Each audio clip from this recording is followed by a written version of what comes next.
E a falta de preocupação dos brasileiros com relação à exposição de dados pessoais faz com que o país seja líder em casos de vazamento de informações no mundo virtual. Acompanhe.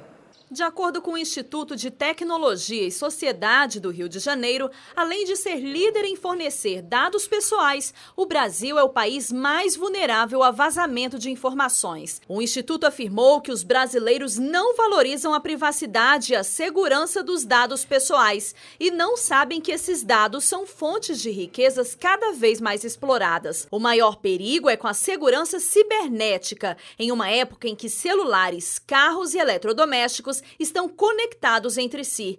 Uma pesquisa alertou que 83% dos brasileiros concordam que aparelhos como marca-passos e medidores de glicemia enviem informações da saúde dos pacientes aos médicos, mas especialistas questionam se não seria possível que essa tecnologia fosse utilizada também para enviar esses dados aos planos de saúde, para aumentarem os preços, por exemplo. O Instituto alertou sobre a necessidade das empresas de investir em segurança de informação para proteger os dados dos clientes. E para quem não abre mão de fazer compras e resolver tudo online, é preciso ler os termos de uso e políticas de privacidade de sites e aplicativos, além de não abrir arquivos ou links desconhecidos, preferir sites que ofereçam criptografia de ponta a ponta, manter antivírus atualizados e nunca passar dados pessoais além do exigido.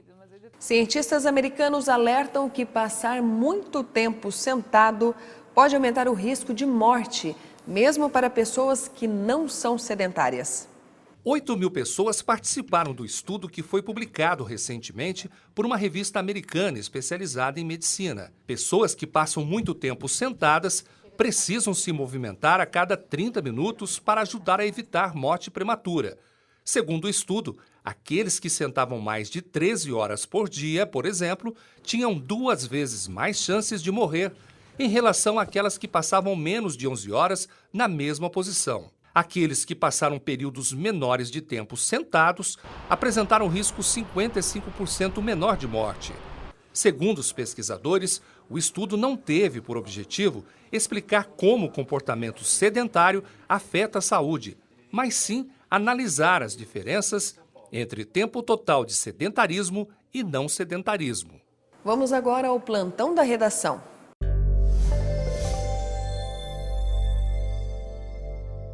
Entra no ar a primeira TV universitária de Pindamonhangaba. O presidente da RVC, que é a Rede Vida Cristã, fala da relevância do canal.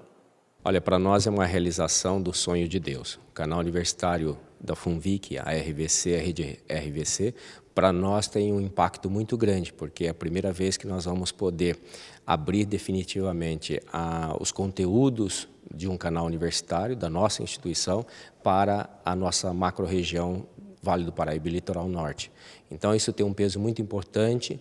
Nossa programação é educacional e também com uma programação variada na área de educação, informação, economia, jornalismo. Estaremos iniciando primeiramente com as cidades de Pindamonhangaba e Taubaté e depois estaremos abrindo para outras cidades, através da NET, o canal número 8. Então, para nós é uma realização, é uma bênção de Deus e esperamos abençoar muitas famílias através do nosso canal universitário FUNVIC, através da Rede RVC.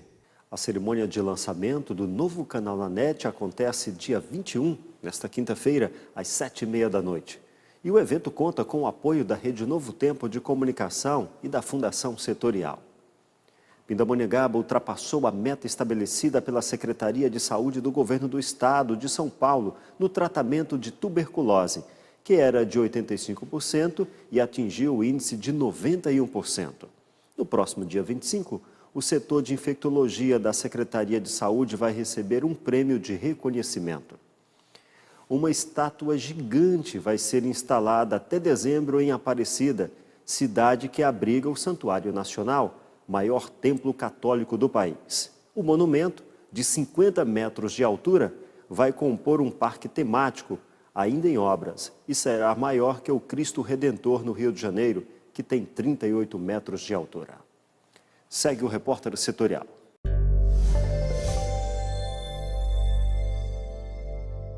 O Banco Central divulgou o boletim Focus dessa semana com mais uma queda da inflação e da expectativa dos juros básicos. Enquanto isso, a perspectiva é de que a atividade econômica do país cresça 0,1 ponto percentual. Em uma economia estável, o Banco Central quase não é lembrado. A moeda não sofre grandes variações e as pessoas sabem que não vão ser surpreendidas com mudanças bruscas ou ameaças sobre os preços e os salários. O Brasil ainda não conseguiu alcançar esse patamar e a cada semana os olhos dos investidores e especuladores estão bem atentos ao boletim Focus. Quando a inflação estava alta, na casa dos 2 dígitos, o medo era de que a subida desenfreada dos preços levasse embora de vez o poder de compra do consumidor. Foram 2 anos e meio de queda do PIB e da renda per capita. Muitas empresas fecharam, milhões de brasileiros ficaram sem emprego, pouquíssimo investimento no mercado. Esse cenário acabou favorecendo a queda da inflação. Com a demanda em baixa, o comerciante começou a baixar os preços, o que refletiu em um IPCA em constante diminuição. Chegou a ficar abaixo do piso da meta do governo. Só que agora, mesmo com a inflação baixa, a preocupação não diminuiu. O índice de preços ao consumidor continua em queda, passou de 3,14% para 3,08%. A previsão da Selic, a taxa básica de juros, também caiu de 7,25% para 7%. Enquanto isso, a expectativa para a atividade econômica do Brasil melhorou, passou de 2,1% para 2,2%. Como causa ou consequência da melhora dos índices econômicos, a arrecadação federal continua baixa, o que significa que o mercado não foi tão aquecido o suficiente, já que ainda há mais de 13 milhões de desempregados. E mais uma vez a reforma política volta à pauta do Congresso Nacional. Essa é a última chance de os deputados aprovarem as mudanças a tempo de valerem para as eleições do ano que vem. O tempo está passando e pouca coisa evoluiu no que diz respeito à reforma política. As 2 propostas que são discutidas na Câmara, a 77 e a 272, já começaram a ser debatidas várias vezes no plenário, mas até agora nenhum acordo. Essas votações têm um prazo diferente, não é o prazo comum de tramitação de um projeto. Tudo referente a mudanças eleitorais tem que ser aprovado na Câmara e ainda no Senado antes do dia 7 de outubro, para que possa valer já para as eleições do ano que vem. Amanhã, os deputados voltam a debater a PEC 77, que é a que define um novo sistema eleitoral e cria um fundo público para financiar as campanhas eleitorais. Até agora, as votações desta proposta não avançaram. O texto precisa de 244 votos para ser aprovado. Até agora, 216 foram a favor e 20 deputados foram contra. Só que como a votação não terminou por falta de quórum, a matéria precisa voltar para o plenário e a PEC precisa ser aprovada em 2 turnos para voltar ao Senado. O Distritão é um sistema que prevê a escolha dos deputados mais votados em cada estado, transformando em um único grande distrito. O sistema já seria aplicado à eleição de vereadores em 2020. A outra PEC deve ser votada na quarta-feira. Ela trata do fim das coligações partidárias para deputados e vereadores, além de prever a criação de uma cláusula de desempenho, que vai dizer quais partidos vão ter acesso ao fundo partidário e à propaganda eleitoral e partidária no rádio e na TV. A matéria foi aprovada no dia 5 de setembro, mas os deputados precisam analisar os destaques. A aprovação do texto principal foi possível graças a um acordo dos partidos para que esses destaques sejam analisados depois da definição das possíveis mudanças da PEC 77, que, se aprovada, afeta o texto da PEC 282. E depois do depoimento do ex-presidente Lula ao juiz federal Sérgio Moro, dizendo que o ex-ministro Antônio Palocci estava tentando sair da cadeia às custas de uma delação contra o petista, a revista Veja publicou mais informações sobre o depoimento de Palocci, que denunciam mais crimes envolvendo o ex-presidente Lula. O ex-ministro Antônio Palocci afirmou que entregou pessoalmente ao ex-presidente Luiz Inácio Lula da Silva pacotes de 30, 40 e 50 mil reais. Esse dinheiro seria usado para despesas pessoais de Lula e, segundo Palocci, era dinheiro de propina. Palocci afirmou que se encontrou várias vezes com Lula em 2010 para entregar estas pequenas quantias que eram pedidas pelo próprio Lula. No depoimento de Palocci, consta ainda que até os recursos do Instituto Lula eram usados para pagar as despesas pessoais do ex-presidente, numa contabilidade paralela que era operada pelo presidente do Instituto, Paulo Okamoto. Palocci disse a Moro que recebeu pedidos de repasse de dinheiro em espécie de Okamoto durante 3 ou 4 anos e relatou que no final de 2013 repassou propina de 4 milhões de reais da Odebrecht para cobrir um rombo nas contas do Instituto. O acordo de colaboração premiada de Antônio Palocci ainda não foi homologado e nem há prazo para isso.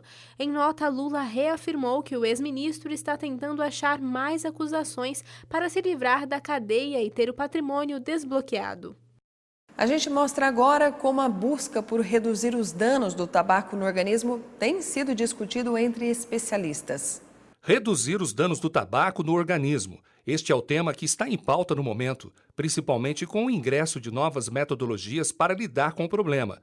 O objetivo é buscar alternativas para conter o vício da nicotina ou pelo menos amenizar os impactos nas pessoas que não conseguem deixar o cigarro. 4 categorias de doenças estão relacionadas aos hábitos de fumar: doenças respiratórias, cardiovasculares, câncer e doenças reprodutivas.